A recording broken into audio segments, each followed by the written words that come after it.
Hello all, this is Dr. T.P. Lakshmi working as an assistant professor in the Department of CSE. So today we are going to see about the case study of the Sun Network File System, Sun NFS. So already we discussed about what is a file system architecture and what is distributed file system, everything, the basics we already covered. So today we are going to see how this case, that is a Sun Network File System, is going to be work with the help of the distributed file system. Distributed file system was developed by Sun Microsystems in the year of 1984. So this one, what is the use of implementing the Sun Network File System? That means it allows a client to access the file which is remotely present on the server. Okay, so that is what we are going to see, the brief about the Sun NFS. Sun NFS architecture now. Usually this is an abstract model. I mean, it follows the abstract oriented model, and the implementation of the NFS support is always with the help of the NFS protocol. Okay, this network file system protocol. Okay, and this is the client computer and this is the server computer. So already we seen the file system architecture. In the client side we have a client module, and the server computer server side we have an file module as well as a directory module. So now we are going to be see how this NFS is going to be apply on this file system architecture. So I already told you that this NFS supports the NFS protocol with the implementation in the distributed file system. Here the set of remote procedures calls that provides a procedure for the clients to perform the operations on the remote file store. So which is helping here to support this one, the clients to access the do the operations on the remote file RPC, that is remote procedure call. So we seen this one brief about the unit 2, so no need to explain about this remote procedure call. So with the help of this one, it allows the the clients to perform the operations on the remote file store. And this NFS protocol is operating system independent. Why we can say it is an operating system independent? You know, it was originally developed for the use in the networks of the Unix systems. Okay, and that Unix implementations of the NFS protocols, we have a version that is NFS v3. That Unix implementation with this NFS, we have a version now that version is called as NFS v3. This NFS server module resides on the kernel on each computer, and that acts as an NFS server, this one. Okay, so it acts, it will be reside in the kernel. Okay, this NFS server will be reside in the kernel on each computer, and that will be acts as an NFS server. So the server module can be reside on the kernel, and that will be acts as the NFS server. Told you that how the client is going to be do the operations on the remote procedure, that is a remote server, only with the help of the RPC, that is a remote procedure call. Okay, so that you can tell that now the NFS client and the server model that are going to be communicate with the help of the RPC only. Okay, so and it can be configured either UDP or TCP. You can say this communication between this client and the server computer in the NFS architecture, it uses either UDP or TCP, either a connection oriented or connectionless. Okay, and the NFS protocol is compatible with both the TCP and the UDP, and we have a port mapping service that will be include to enable the clients to bind the services which is given by the host by name. Okay, and the RPC interfaces on the NFS servers is always open. That means any process can send a request to an NFS server. Okay, so this NFS server through the RPC is always open. That means any process can send the request to an NFS server if the requests are valid and they include the valid user credentials, and this will be acted based on that particular request. So even though any process that can send the access to the access request to the server, because it is open. But even though it is open, it needs to be checked the validity, whether they are the valid client or not. And the submission of the signed user credential may be can be required as an security optional security feature also. So they will check the security. Okay, after it checks whether the client request is a valid one or not, and some security credentials, that is an option one, that is what access rights. That also it may be check it. Okay, and it will take the some additional security also, we can say that is an optional.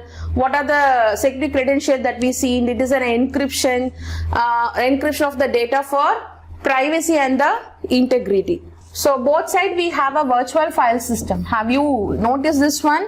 So even this is a client computer and this is a server computer, and both sides we have an Unix kernel, okay, that will be associated with the both client module and the server module, and we have a local and the remote files in the client side. Local access to the Unix file system which is present in the client side itself, and the remote access to the NFS client to the NFS server, which is going to be request from the server. That kind of file we can call it as a remote file. And we have a Unix kernel, we have an NFS protocol in between. Through that only, with the help of this protocol, the connection is going to be enabled, and they are going to be communicate with the help of the RPC. So this is what NFS architecture. And we'll see about what is a virtual file system.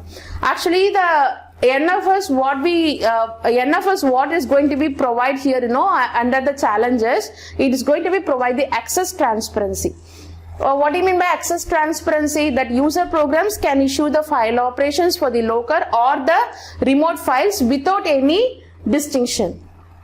Okay, that is going to access rights. That means access rights means only the server, the information which is going to be provided here is only which client is having which access rights on which file. Okay, so only those information will be available. That is what access transparency. And other distributed file system may also be present. That is going to be support the Unix system calls. Okay, it will be support the Unix system calls, so that it will be integrated in the same way of accessing. Okay, and here the virtual file system model is always used here for added to the Unix kernel. Added to the Unix kernel. Okay, that will be distinguished. What is the use of this virtual file system VR? That will be added to the Unix kernel always. And what is the use of this virtual file system? It is going to be distinguished. It's going to be tell about the difference between the local and the remote files. It's going to be tell the difference between the local and remote files. See here, in this diagram, it is attached with a local file as well as a remote file. So this virtual file system usage is always going to be tell about the difference between which comes under the local file and which all comes under the remote file.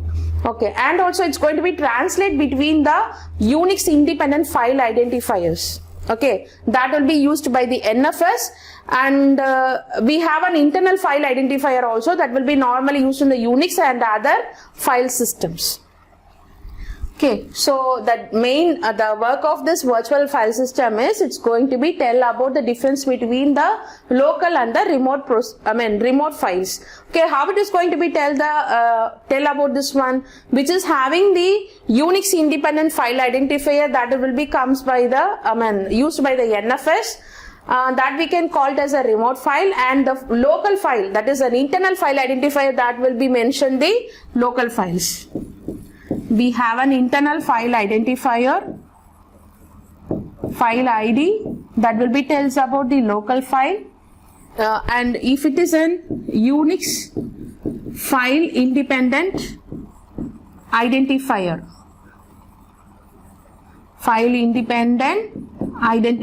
then we can call this is an remote file. Okay. Okay, the same diagram that we are going to be seeing in the schematic view of the NFS architecture what we seen before.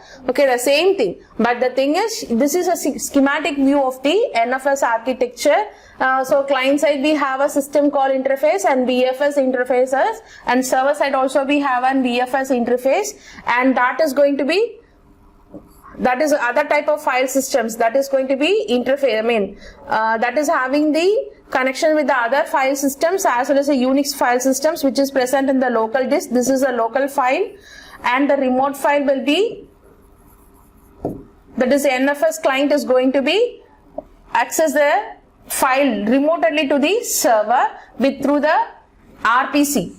Okay, and the XDR is nothing but external data representation that already we seen in the unit. The external data representation I explained in the unit 1. So through the RPC or external data representation through the network which is connected, and this network through how it is connecting NPC protocol. It's going to be connected with the NPC protocol. Again, the server side also we have a same. Okay. So, okay, now we'll see the virtual file system components. Okay, I already told you that it is a part of the Unix kernel. Virtual file system is a part of the Unix kernel, that is in the both, it is present on the server side as well as the client side, and it supports the access transparency that we seen. And this file handles, NFS file handles, we have 3 components. What do you mean by file handles? File handles, that means the file identifier used in the NFS we can call it as an file handles. File identifier which is used in NFS, we can call it as an file handles. Okay, 3 file handles we have. One is the file system identifier, and another one is inode number of the file. The next one is inode generation of the number. So we'll see one by one. First we'll see about the inode number of the file. What do you mean by the inode number of the file? Each and every node in the virtual file system that should have a unique identifier that is used for structure of finding the file, that is useful for finding the file. With the help of this one we can find the file. Okay, that is what inode number of the file. Inode number means each and every file in the virtual file system, it is have an unique ID, that is we can call it as an inode number. What is the use of that one? It is going to be used to find the file. Okay, next one is what? File system identifier. This file system identifier field, that is the first one. This is also the unique number which is allocated to each file system when it is created. So every time this file handle, that is the file which is going to be created in the BFS, and this will be, it will give the unique ID. Okay, while creating it will give the unique ID. So with the help of this one only they are creating the file in the BFS. Okay, so it will give the unique ID. Whenever this one is created, it will file system identifier will be provided, that is ID will be provided. Next one is inode generation number. This one, what is that? The inode generation number is needed. Why? Because a conventional Unix file system, the inode numbers are reused after the file is removed. Okay, so whenever why this is important? If this inode, any file is removed from this particular, any file is removed from this BFS, okay, how you can reuse it? Okay, that means how you can reuse after the file is removed with the help of this inode number. The inode number are reused after the file is removed. Okay, so if for example, I have a file name as 1A. This is my file inode number of that file. This is my file identifier which is I'm having. So this is the file name, actually file ID I have. So this file is already removed. So I want to remove this file. So this file is removed. Okay, but the same file name is going to be reuse it for another file. for another file. If any of the file is removed, okay, we can reuse of that ID for the in another some other file. Okay, that is what inode generation number. So that type of information will be stored in the inode generation number. Okay, and the inodes are reused and incremented when reused. So this is always, so I told you, right, this will be reused. This inode number can be reused and it will be incremented. Okay, when it will be incremented, whenever it is reused. So that will be, the inode number of the file will be incremented as, initially if the number is used for only one file, only one time for the file, then the increment, that number is count is 1, but the same name is going to be reused for the any other file. So 2 to 3 times they are using, then the incremented will be 3. So whenever they are using the same file name for any other file, after the removal of the original file, okay, then the incremented it will be increase the counter. The virtual file system layer has one VFS structure that we seen previously. So the virtual file system layer has one VFS structure for each mounted the file system and one vnode per open file. Whatever file it is opening, then the vnode will be given to each opened file. The vnode number will be given to one vnode per open file. Okay, and the VFS structure relates the remote file system to the local directory or which it is mounted, and also this vnode contains an indicator to show whether the file is a local or remote. Yeah, already I told you that what is the use of the VFS always. It's going to be tell whether the file is the distinguish between the remote file or the local file. So this vnode contains an indicator to shows always whether the file is a local file or the remote file. Okay, if the file is local, then the vnode contains a reference ID to the index of the local file only. Okay, if it is local means the vnode contains the ID which is related to the local file only, which is refers to the local file only. If it is remote, then it contains the file handles of the remote file. If it is a local file, then the vnode contains a reference to the local file. If it is a remote file, then the vnode contains the file handles of the remote files. So these are the 3 topics that are general topics that we are going to be seeing in the NFS. First one is a client integration, second one is access control, and the third one is what? Path name translations. First we will move on to the client integration. Here the NFS client emulates the Unix file semantics. Always it emulates the Unix file semantics. Okay, and integrated with the kernel, and it is not supplied as a library for loading into the clients. Okay, and we can say always the access files via the system calls.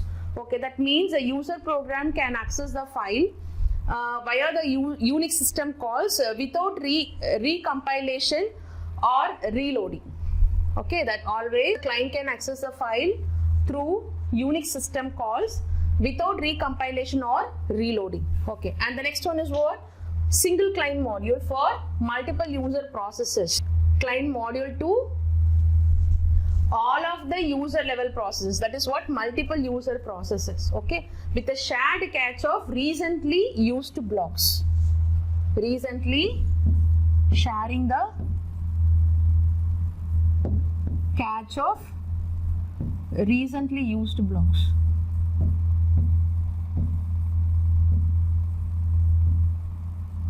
And we have an encryption. That means security also required. I told you, right? Security is also required. Then that encryption can be done in the kernel. What do you mean by encryption? That is giving the security over the message that is going to be communicated between the client and the server.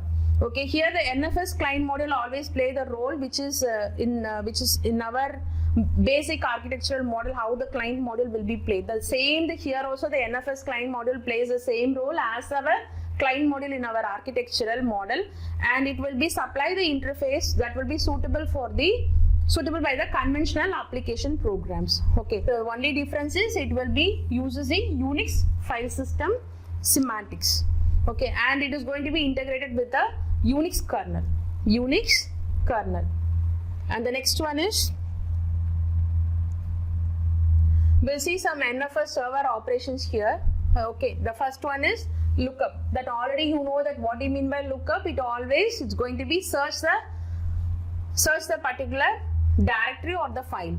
Okay, so here they are using the directory name. That means they are going to be return the file handles and the attribute of the file name in the directory of the particular file, particular directory. And create means create a directory, that is create a new file in the directory with the help of this create method. Okay, and while creating itself, the name of the directory should be given and attributes also. The attributes for that particular directory also should be given. And remove is nothing but removing the file name from the directory. Okay, and get attribute and set attributes, that also I explained in the previous video.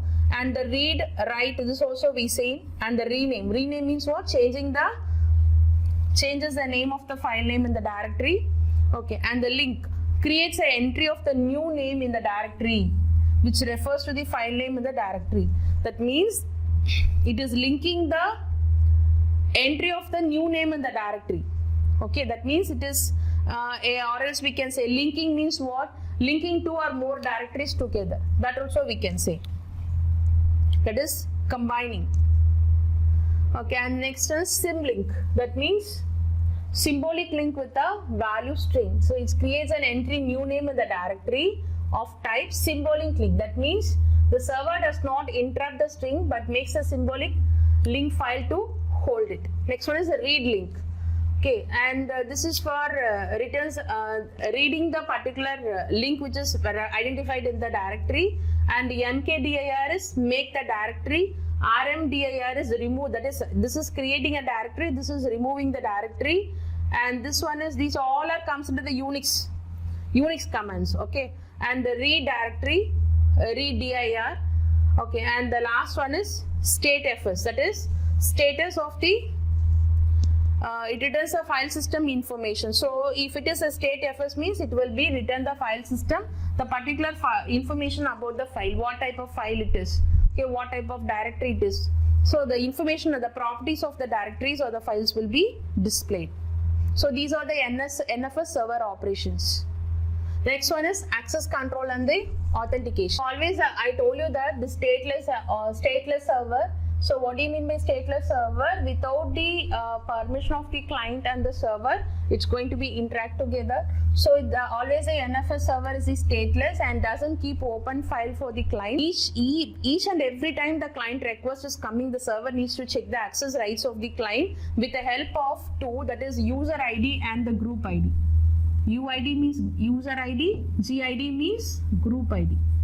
Okay, with the help of that one, the server needs to be checked. That is for comes under the authentication. Okay, this is comes under access control and this comes under the authentication.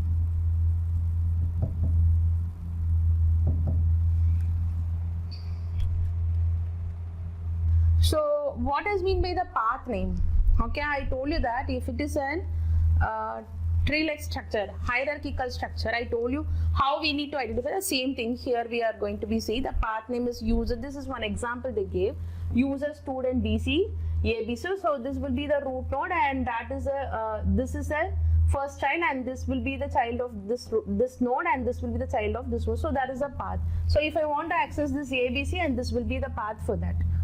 Okay, so that is what the server doesn't receive the entire path name for translation always.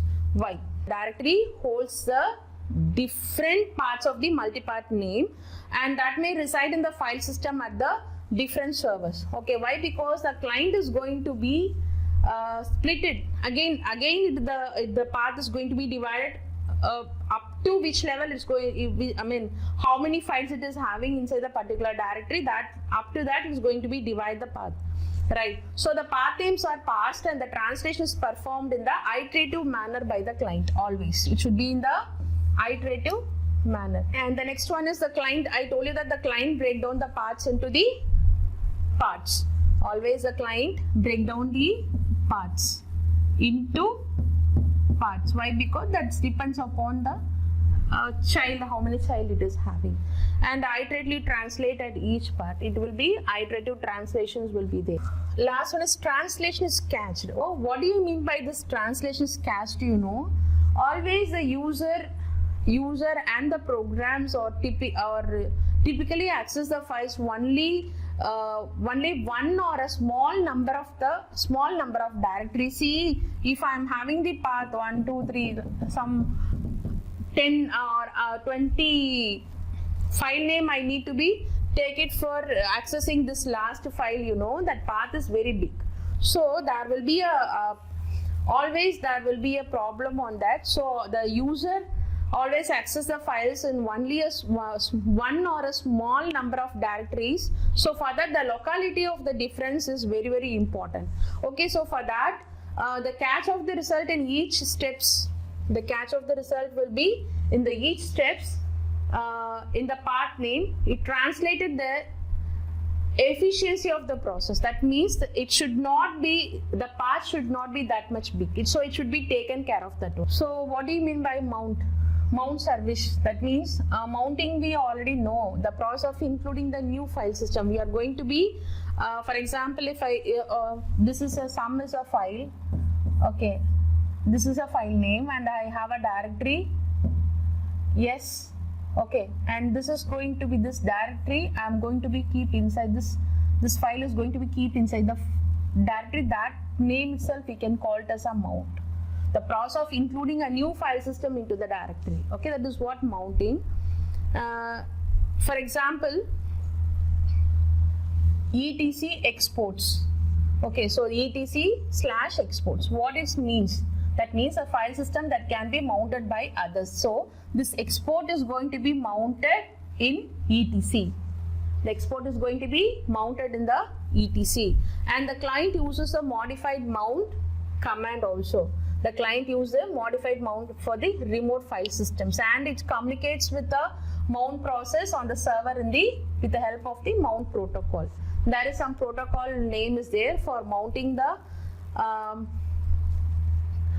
if the client wants to communicates with the server for the remote file system, okay, they want to mount the file, okay, which is remotely present on the server. And for that purpose, it's the server and the client needs to use they want to communicate with the mount process on the server, then it needs to be use a protocol called a mount protocol. The first one is mounting, means the process of including a new file system. Okay, that you understand, I think so. And this is an example, that means one as file system that can be mounted by the others. Okay, so this is the export is mounted by the etc. Okay, and the client uses a modified mount command for the remote file system. Remote file system means that you know, so the client uses a modified mount command for the accessing the remote file system which is present on the server. For that, if the client and the server wants to communicate for mount process on the server with the help of the mount protocol. Okay, and we have two types of mounted, that is hard mounted and the soft mounted. See the first hard mounted. Hard mounted means the user process is suspended, okay, until the request is successful. The user process suspended until the request can be the request is successful, or we can say that the request can be completed. And we can say that if the remote host is unavailable for any reason on the NFS client module, and it continues to retry the request until it is satisfied. Is it clear, all of you? Until it's going to be satisfied, it will be retry it. Okay, so when the process will be suspended, the process will be suspended until the request can be completed or satisfied. Until it can be completed or satisfied, that is a hard mounted. Suppose it fails anywhere, the remote host is unavailable for any reason in the NFS client, then what will do the NFS client model to retry the request until it is satisfied. So in this case of the server failure, the user level process are suspended until the server restarts, and then they continue just as that had been no failure. Okay, we need to be take care of both client side failure as well as the server side failure. Okay, first one is this hard mounted, means it is going to be that the process is going to be suspended until the request can be completed or successful or satisfied. Okay, suppose if the remote host is unavailable by any reason, okay, then the client module can be retry the request again and again until it is satisfied. Okay, if you go for the server side, if it is failure, then the user level, because of user level process are suspended. In this cases, the server restarts and it will be continue until they had been notice that there is no failure. Okay, this is what hard mounted. The next one is soft mounted. What do you mean by soft mounted? If the server fails, the client returns a failure after the number of retries. After the number of retries. So first one is what we see. If the server fails, the client returns a failure. If the server fails, the client also returns a failure. When it will be returned the failure? After it retries the number of times. After this number of retries, that time also it couldn't get means, then it will be, then the client side also will get the failure. Or we can say if the relevant file system is soft mounted, the NFS client modules returns a failure indication. When it will be returns a failure indication? To the user level process after the small number of retries. Okay, so for that only, always most of the applications, they are supporting the hard mounted instead of the soft mounted. Auto mounted. What do you mean by auto mounted? If the user process reference a file on a remote file system that is not mounted. Okay, that means that it maintains a table always. Okay, so the auto mounter was added to the Unix implementation of the network file system, and it is used to mount the remote directory dynamically. Okay, so auto mounted means what? We are telling about this failure, right? The name itself we can say it's going to be do this process automatically. Okay, that means here the auto mounter was how it is going to be implemented, that is going to be added to the Unix implementation of the network file system, and it is going to do the remote directory dynamically whenever the empty mount point is referenced by the client.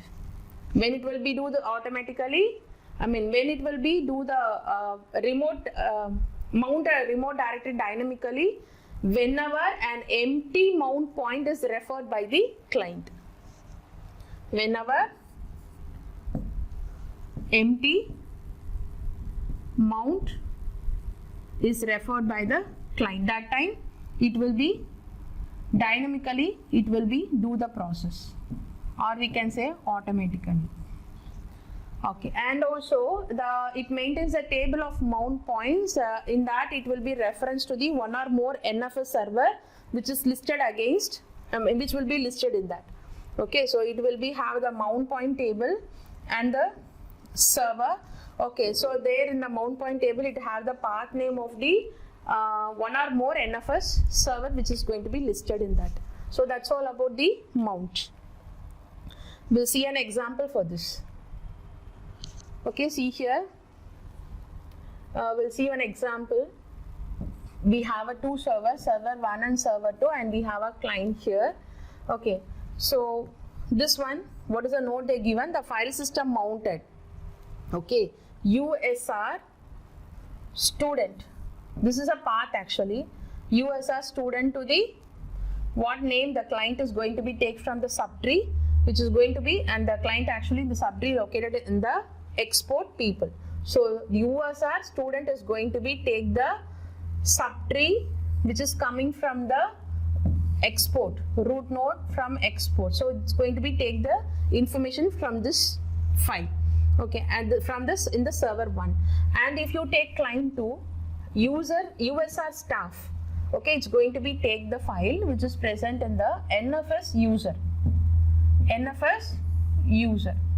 Okay, so this is a remote mount to this one, and this will be the remote mounted to mount to this one. This will be in the server 1 and this is in the server 2. In this figure actually the client with the two remotely mounting, okay, mounting the stores. Okay, so this is one mounting and this will be the second mounting, one with a mounting, server 1, another mounting will be with the server 2, and the node people and the user in the file system at the server 1 and the server 2 that are going to be mounted over the nodes, students and the staff in the client. Okay, so this one, that is the people, is going to be mounted with the student in the client module, and here in this user in the server 2 is going to be mounted with the staff in the client module.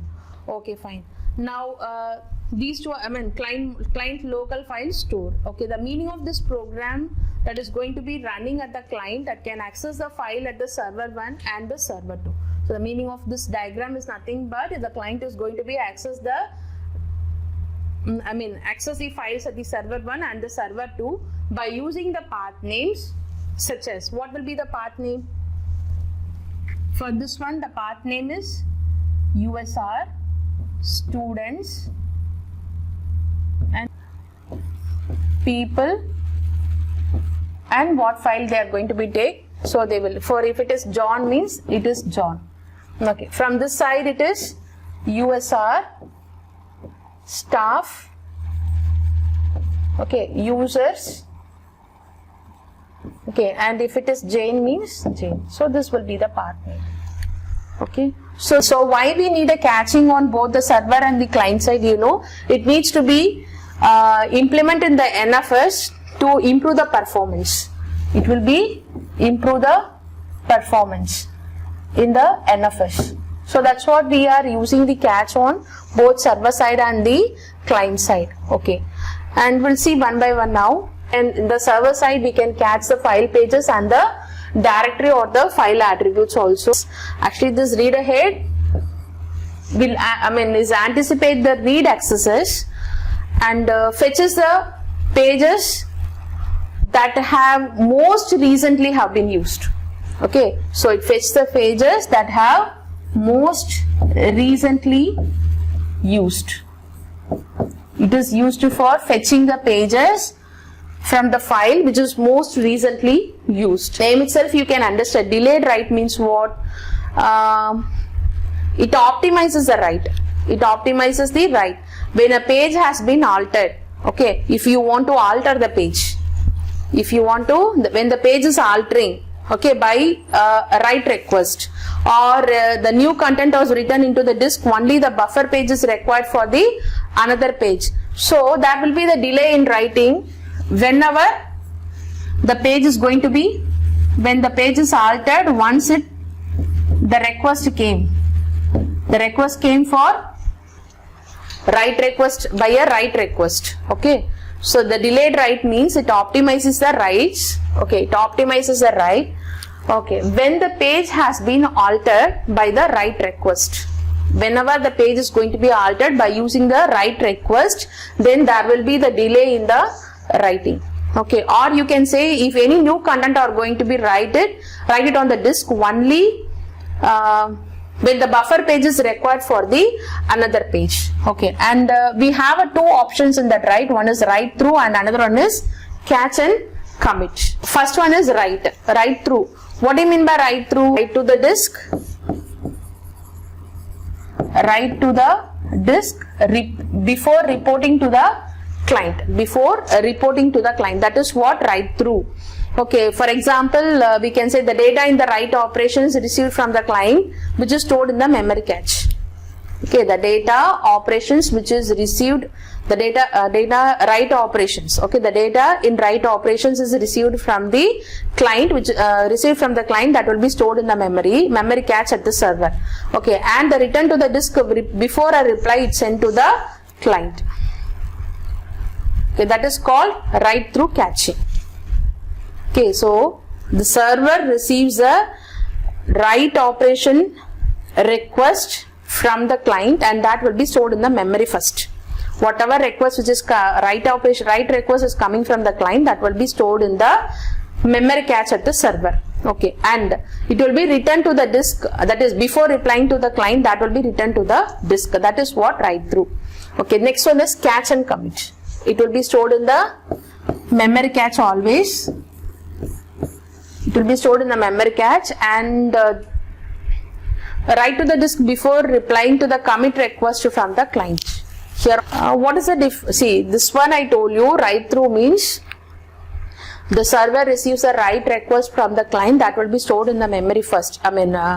memory cache at the server memory cache, okay, and then it will be write into the disk. After only it is going to be send the request to the client, okay. And what is the next one? The data in write operation is stored only in the memory cache. It will be stored only in the memory cache, and it will be returned to the disk when the commit operation is received for the relevant file from the client. Okay, and the client can be sure when the data is persistently stored and or when a reply to commit operation for the relevant file has been received. Okay, the thing is it is always stored in the memory cache, and it will be returned to the disk when the commit operation is going to be received from the cache. Here it is request coming from the cache. I mean, before going to send the response is going to be returned into the disk. Here the commit request from the cache. Okay, next one is client caching. This one, these all comes under the server cache, and this one is client caching. Client caching results of read, write, get attribute, lookup method, and read directory. So these all are comes under the results of the client caching. Okay, and the client responsibility is always to pull the server for consistency. Okay, so the NFS client modules catches the result. What are the results it is going to be catch? Read, write, get attribute, lookup, and read directory operations in order to reduce the what is the use of these? The result of these catches from the client, you know, it is going to be reduce the number of requests transmitted to the server. It is going to reduce the number of requests transmitted to the server. Decreases the number of requests transmitted to the server. Use of this one. Transmitted to the server. Information which is going to be seen in this NFS is piggybacked information, security, and the performance. Piggybacked information means what we can say, the file status information that is cached at the client must be updated at least every 3 seconds of active files. Always it should be updated. The file status informations that is cached at the client side must be updated at least every 3 seconds for the active files. Every 3 seconds it should be updated on the active files, okay. And all the operations refers to the files or the directories or taken the implicit get attribute request. So the all operations that refers to the files or the directories which is going to be implicit on the get attribute request here. Get ATTR, get attribute request. Okay, all the operations which refers to the files or the files or the directories are going to be implicit with the help of the get attributes request, and current attribute values are piggybacked along with the other results of the operations. Okay, next one is security. Always I told you that this is a stateless NFS server. That means what do you mean by stateless? It doesn't open the file always for the client, okay. The client can send the request. So after it receives the request, then based on that verifying the access rights only, it is going to be give the access. So it's always stateless. That means it doesn't open the file for the client always, okay. And the user identity in the each request also should be referred. So user identity should be verified. User identity as well as along with the group ID also should be verified always. And what we can say here, we are providing the authentication as Kerberos authentication during the mounting process. Okay, while mounting the process, it is going to be provide the Kerberos authentication. This is one technology actually that you will study later in your computer network subject. So this is Kerberos authentication is the one which is going to be produced for during which process? Mount process. It's going to be produced during the mount process. Okay, and also it includes the user ID and the host address as well as the group ID. Any other security that is going to be provided is the server maintain the authentication into the authentication information for the mount always. Server provides the authentication information every time. I mean, for the mounting process is going to be provide the authentication. The server maintain authentication always with the help of the cut browse I told you. And each file request, the NFS is going to be check the user ID and the address, or we can say group ID, and one user per request always. One user per client always. Okay, and we'll see the performance. What will be the performance? It's going to be tell about here. I told you that piggyback information itself, it's going to, so catching itself, we are improving the performance of the NFS. And the poor performance, we can say where we are going to get is the write through, delay write and the current commit. There only we are getting the poor performance. But if you increasing the performance, where it is going to be take is catch validation only. So catch validation, the performance are increasing in the NFS. But where we will get the poor performance, it is write through or commit. And we'll see the other design goals of the NFS also. The challenges the distributed system challenges, other goals also it is going to be used. So that we seen that transparency, the main thing here is access transparency. Okay, and then so the main thing here is access transparency, and the next one is scalability. We should take care of the scalability, file replication, heterogeneity, fault tolerance, consistency, and the efficiency. So these are all the other designing goals, so challenges also that is going to be implemented in the network file system. So that's all about the case study of Sun NFS.